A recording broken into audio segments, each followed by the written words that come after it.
Well, you've seen them from the highway, maybe even pass them every day to work or to drop off your kids at school. We're talking about old, dilapidated buildings falling down across Kansas City. As we've reported, some can be tied to crime, so many wonder why the city doesn't just tear them down. As 41 Action News reporter Sarah Blake found out, it's really just not that simple. She joins us live from Kansas City.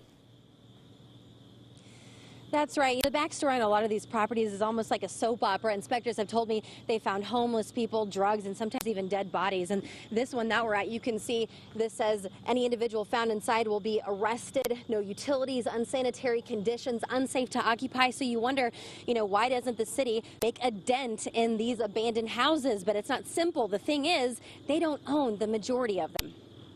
We're just overwhelmed because last month we had all this stuff clean and it was nicely, everything was removed, and now it's just back to the same thing, more junk outside. And this is basically, her collection. City inspectors Terrell and Tamara Mills show me how a homeless woman took over this vacant house at 8th and Wheeling. I just had this boarded up, but she'll take the boards back off and go right back in. And that's not the city's biggest hurdle. Right now they can't even touch this house. Why? Because it's not theirs. The loft at Grand, it's a LLC. They're actually out of New Hampshire. The owner is an LLC, a company. It's hard to find the owners because they kind of shuffle it. They'll sell it to one LLC 1 month, and then the next month it might be quick claim to a different LLC. And there are thousands more just like this one. It's very common. Australia, they have a lot of properties here. Also California, Texas, Utah.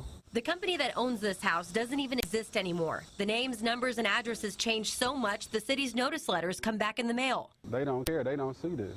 So, they don't have to deal with this. So the city is left with millions in maintenance costs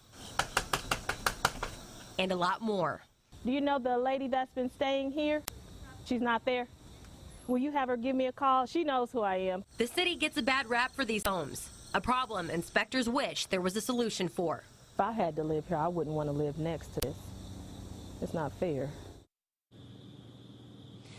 And the city can take over some of these properties, but the thing is they have to wait until taxes are delinquent for 5 years. This house right here has another 2 to go. Once it is sold in the tax sale, then it'll be turned over for rehab through one of the many programs that the city has, like the land bank. But even that can take years in and of itself. In Kansas City, Missouri, I'm Sarah Blake, 41 Action News. That's fascinating. Sarah, thank you.